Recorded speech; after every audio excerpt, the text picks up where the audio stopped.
Bai, egia esan oso pozik. Gaur azkenengo proba, hirugarren proba, nire proba favoritoetako bat, eta, bueno, zorionez beste zidarrezko domin bat, eta, bueno, azkenean, podiumera igotzen zaren bakoitzean, lan guztiak pena merezi du, eta oso pozik.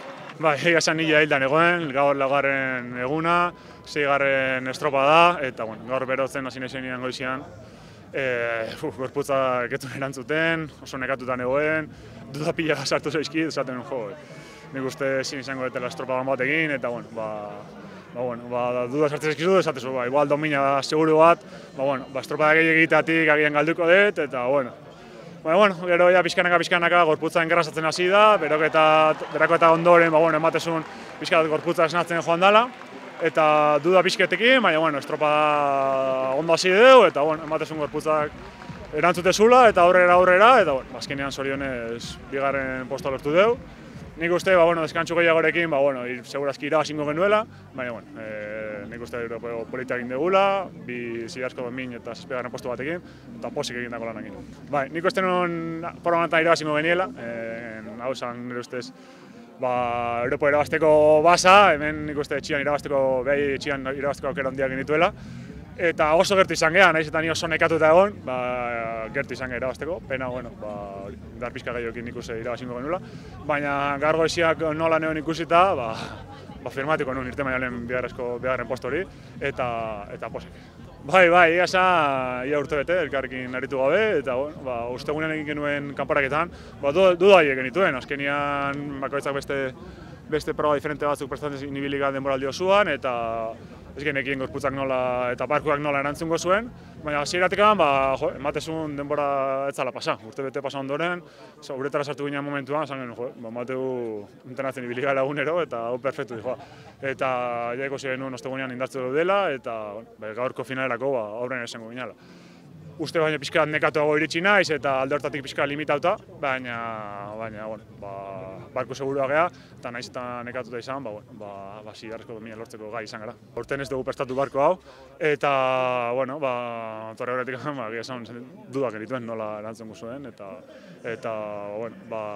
lehenengo kanporaketan ikusi genuen, ondo zijoala, eta hor duda guztiak kendu genituen gainetikan, eta, igandean ez zala problema hori izango, ez zala entrenamentu falta hori izango, aurrean ibiltzeko aitzaki.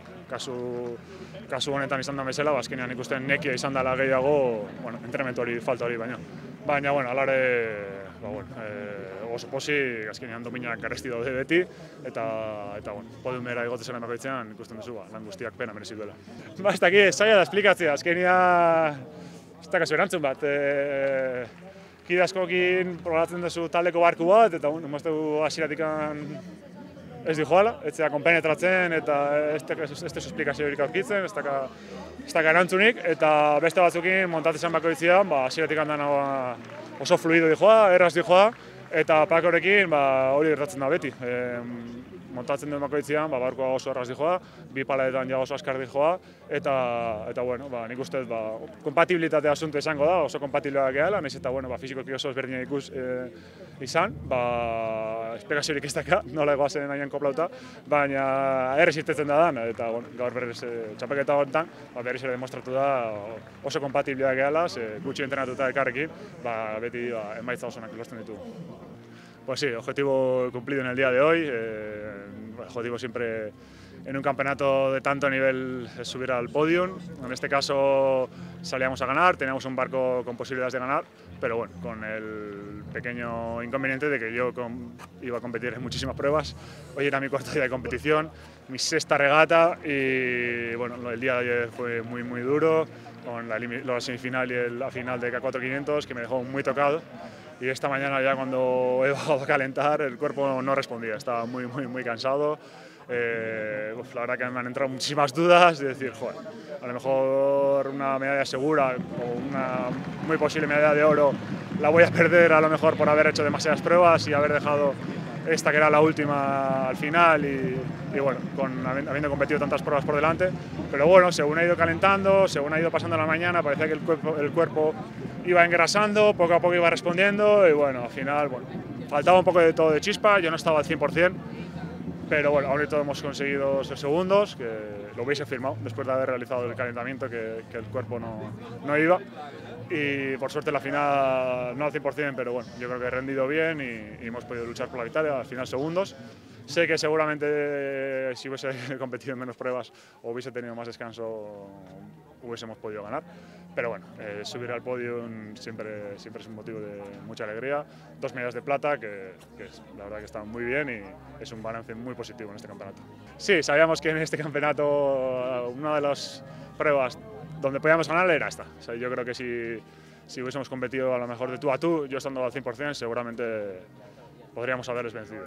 Pero bueno, jugábamos con esto, yo bueno, arriesgué a competir en 3 pruebas, fui ambicioso, quien no arriesga no gana, aún y todo hemos estado cerca de ganarles y bueno, yo creo que el balance es positivo y más después de cómo ha ido esta mañana todo el calentamiento, toda la preparación de la final, que la verdad que ya me he notado que yo no estaba al 100%, pero bueno, por suerte he podido recuperarme poco a poco y dar una versión bastante buena, no al 100%, pero bastante buena y aún y todo hemos estado cerca de ganar, así que contentos. Sí, la verdad que casi un año que no competíamos juntos desde Tokio, cada uno hemos estado inmersos en diferentes proyectos esta temporada y bueno, en este campeonato al final eran 4 días de competición, era la última regata del año y existía la posibilidad de poder compatibilizar con más pruebas, por lo tanto nos animamos a salir y el primer día pues bueno, fue la primera prueba, la primera eliminatoria, el barco vimos que respondía bien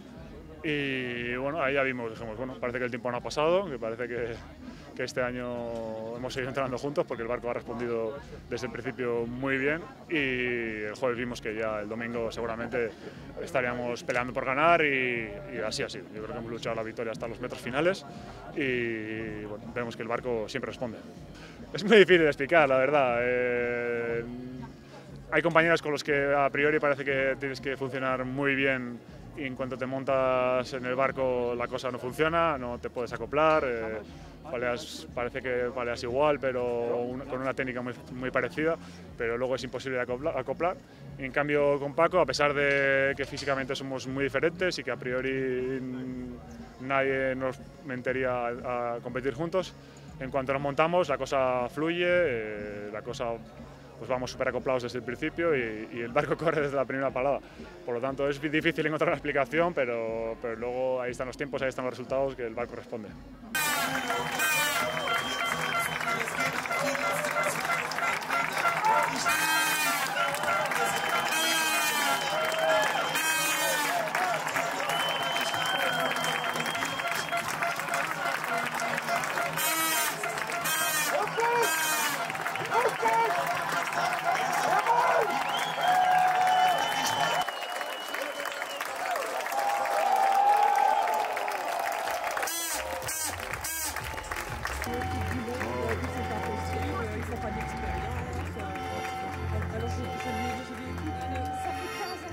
Medaillen werden überreicht durch Miroslav Havěr, Inicio Peña und Francisco Gómez.